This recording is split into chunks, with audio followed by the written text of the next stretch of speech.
The quantum disruption explosion had transformed the northern pole of Proxima Viridian 4 into an alien landscape. What had once been an immense endurance elect facility was now a vast crater ringed by strange metallic formations that caught the light of the system's distant sun, casting eerie blue shadows across the devastated terrain. Captain Jordan Caldwell's Longhorn dropship descended through wisps of lingering atmospheric disturbance, its sensors constantly scanning for any signs of residual endurance elect activity.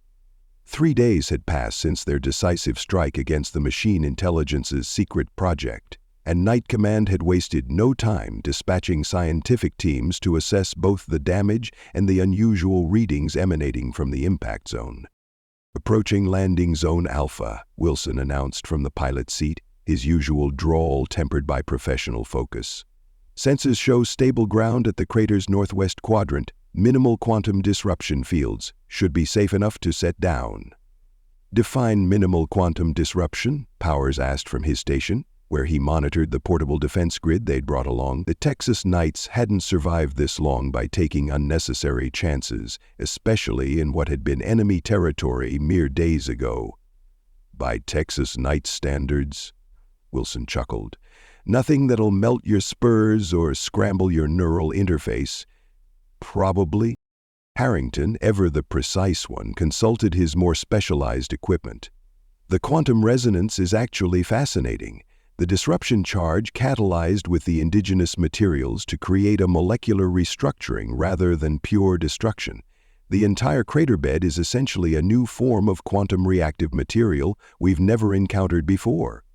"Which is why we're here," Caldwell reminded them, checking the charge on his plasma-tipped blade one final time before landing. "Night Command wants samples, analysis, and a full tactical assessment. What exactly were the Endurance Elect building, and what can we learn from what's left of it?" The Longhorn touched down with a gentle shudder, its landing struts adjusting automatically to the uneven surface. Through the viewports, the landscape appeared almost beautiful in its alien devastation. Shattered machinery and robotic components fused with newly formed metallic structures that pulsed with faint inner light. "Atmospheric analysis complete," Hawkins reported. "Breathable but not pleasant. High particulate count, traces of quantum radiation within acceptable limits. Recommend Level 2 exposure protocols." Caldwell nodded. "Full armor, limited visor exposure. We've got 4 hours before the main scientific team arrives. Let's make them count." Marshal Gabriela Santiago's voice cut in over the comm, her tone carrying the easy authority that had made her one of the most respected leaders in the Night Corps. "Night, actual, to ground team. My shuttle will be joining you in approximately 20 minutes. Save the interesting bits for me." "Copy that, Marshal," Caldwell replied, suppressing a smile. Santiago had never been one to miss out on the exploration phase of any operation. "We'll try not to solve all the mysteries before you arrive." As the Knights prepared to disembark, Lieutenant Rodriguez's team, the infiltration specialists who had placed the charges that destroyed the facility, signaled their approach from the secondary landing zone 2 kilometers east. Their Mustang transport kicked up clouds of dark dust as it settled onto the scorched plain. "Ground Team 2 in position, Captain," Rodriguez reported. "And you're going to want to see this. We've found something unusual." The Knights deployed in standard exploration formation, Caldwell and Powers taking point, Wilson and Harrington focusing on sample collection, and Hawkins establishing the portable sensor array that would map the entire crater and relay data back to the orbiting Buck-E's. The terrain crunched beneath their boots, the transformed surface sometimes giving way to reveal deeper layers of fused material. Harrington paused every few meters to collect samples, his specialized equipment humming as it analyzed the quantum properties of the alien. "These readings are off the charts," he murmured, holding up a fist-sized chunk of dark metal that pulsed with inner blue light. "The quantum reactivity is an order of magnitude higher than anything we've encountered outside of Quantum Haven itself." Caldwell whistled softly. Quantum Haven was the legendary source of the materials used in Night quantum spurs and weapons, a closely guarded location known only to the highest echelons of Texas Command, if these materials were comparable. "Package and catalog everything," he ordered. Night Command will want extensive testing. They made their way toward Rodriguez's position, passing through what must have been the central processing core of the Endurance Elect facility. Here, the destruction was most complete and most transformed. Massive columns of what appeared to be some sort of quantum-fused alloy rose like strange monuments, their structures incorporating fragments of machine technology that somehow continued to function despite being merged into the metallic matrix. It's almost like the facility was repurposed rather than destroyed, Powers observed. Running a scanner over one of the columns, the quantum disruption charge didn't just break things down. It rebuilt them into something new. Something neither human nor machine, Hawkins added, his voice thoughtful. A third state entirely. They found Rodriguez and his team gathered around what appeared to be a depression in the ground filled with a dark viscous substance that occasionally rippled with threads of blue energy. The infiltration specialist's armor showed signs of recent combat, scorch marks and impact dents that hadn't been there when they'd deployed 3 days earlier. "Ran into trouble?" Caldwell asked by way of greeting, noting the damage. Rodriguez nodded, his helmet tilting toward the strange depression. Found a pocket of Endurance Elect survivors about a kilometer east, combat frames fused with the strange metal formations but still operational. Limited mobility, but their weapons systems worked just fine.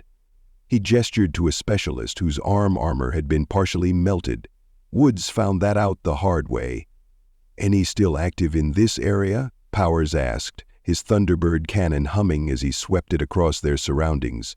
"None that we could detect, but that doesn't mean much. These altered materials play havoc with our sensors." Rodriguez turned back to the depression. "But that's not what I called you to see. Our preliminary scans show this entire area is rich with a new type of quantum reactive metal. The explosion didn't just destroy the facility, it transformed the very bedrock." Harrington was already running his scanner over the area, his excitement evident even through his professional demeanor. "He's right. This material appears to have quantum absorption properties, unlike anything in our database. If we could refine it, the implications for research are staggering," Caldwell finished for him. "If we could transport some of this back to the labs—" "That's exactly what Night Command is thinking," came Santiago's voice as the Marshal approached from behind, her armor gleaming in the strange light of the crater. A squad of night guards flanked her, along with several science officers in specialized protective gear. "Which is why I brought the eggheads along earlier than planned." Santiago moved with her characteristic confidence, quantum spurs leaving deeper blue trails than most knights could generate. She had been a legend in the Corps even before the Abbott Colony battle, but her leadership during the subsequent offensive had elevated her to near mythical status among both knights and civilians. "Marshal," Caldwell greeted her with a respectful nod. "You're just in time for the interesting part." "So I see," she replied, studying the area around them. "Rodriguez, have your team establish a security perimeter. I want these science officers to have uninterrupted access to collect samples." As Rodriguez's team moved to comply, Santiago gestured for Caldwell and his knights to join her a short distance away. Her voice took on a more informal tone once they were out of earshot of the science team. "What we've found here goes beyond tactical advantage, Captain.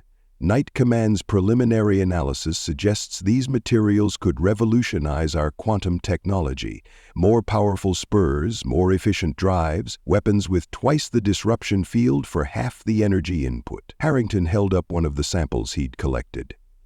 "The quantum resonance is unlike anything in our database. It's as if the disruption charge catalyzed with the materials the Endurance Elect were using and created something entirely new. And potentially valuable beyond calculation," Santiago added. "Which brings me to the second part of my news. Supreme Commander Blackwell has authorized full-scale mining operations to begin within the week. This entire crater is being designated as a strategic resource zone under Texas Night control. The implications weren't lost on any of them. Strategic resource zones were rare and immensely profitable for those involved in their discovery and development. Night Command has also authorized a discovery bonus," Santiago continued, a smile evident in her voice despite her helmet's opacity.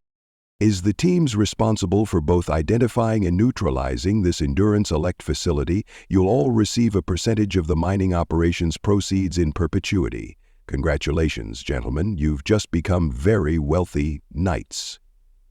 The news took a moment to sink in. The Texas Knights were well compensated for their service, but discovery rights to a strategic resource zone meant financial security on a different scale entirely. Well, I'll be damned, Wilson finally said, breaking the stunned silence. Mama Wilson always said I'd strike it rich someday. She just thought it'd be with my handsome face and charming personality, not by blowing up a bunch of robots. That broke the tension, drawing laughter from the group. Even Santiago joined in, her usual formality temporarily set aside in the face of their collective good fortune.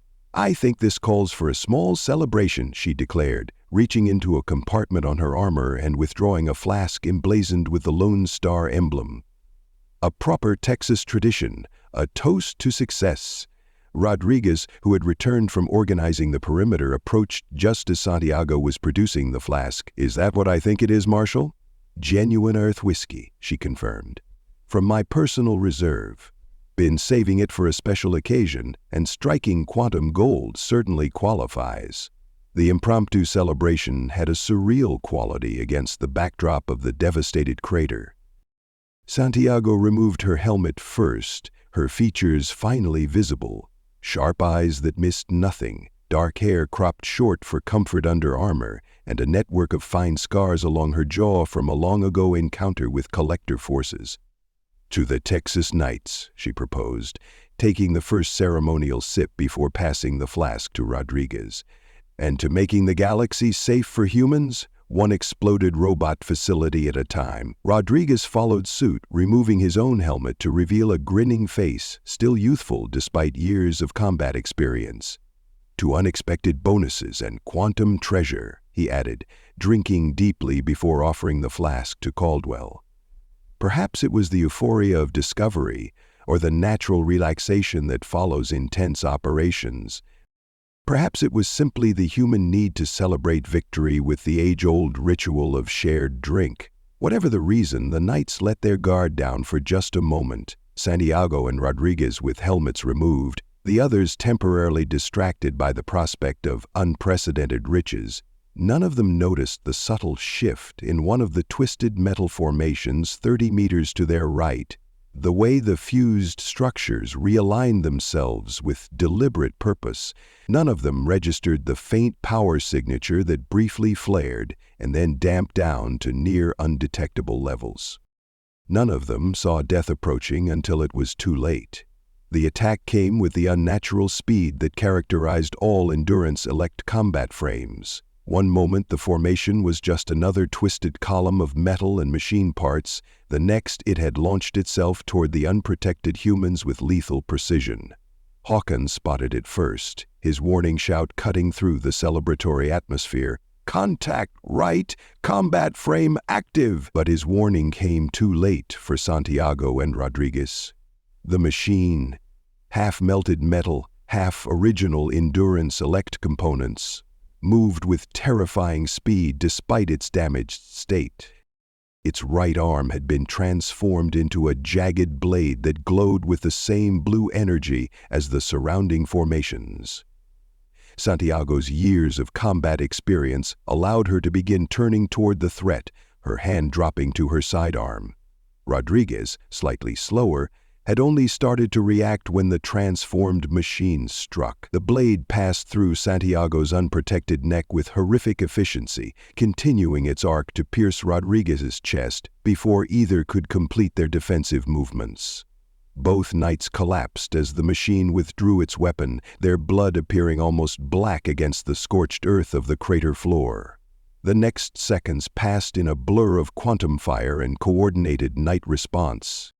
Power's Thunderbird cannon roared to life, the heavy weapon's disruption field tearing through the machine's torso. Caldwell's plasma-tipped blade swept in a practiced arc that separated the machine's head from its shoulders. Wilson and Harrington targeted additional twisted formations that were beginning to shift and move, their weapons reducing the nascent threats to scattered fragments. Hawkins rushed to the fallen knights, medical kit already in hand, but one glance told him what they all knew. The precision of the strike, the unprotected targets. Santiago and Rodriguez had been killed instantly, without even the chance to register what had happened. As the echoes of weapons fire faded, Caldwell knelt beside Santiago's body, his quantum spurs leaving deeper, angrier trails of blue fire across the scorched ground. The Marshal's eyes remained open, fixed on the alien sky of a world she had helped secure for humanity, a world that had claimed her in return. "Secure the area," he ordered, his voice tight with controlled rage and grief. "Full sensor sweep, maximum sensitivity. If there's so much as a functioning circuit within 5 kilometers, I want it found and neutralized." The knights moved with grim efficiency, their earlier celebration forgotten. The science officers huddled together under the protection of the remaining security team, their excitement at the discovery replaced by the stark reminder of where they were and what had happened here.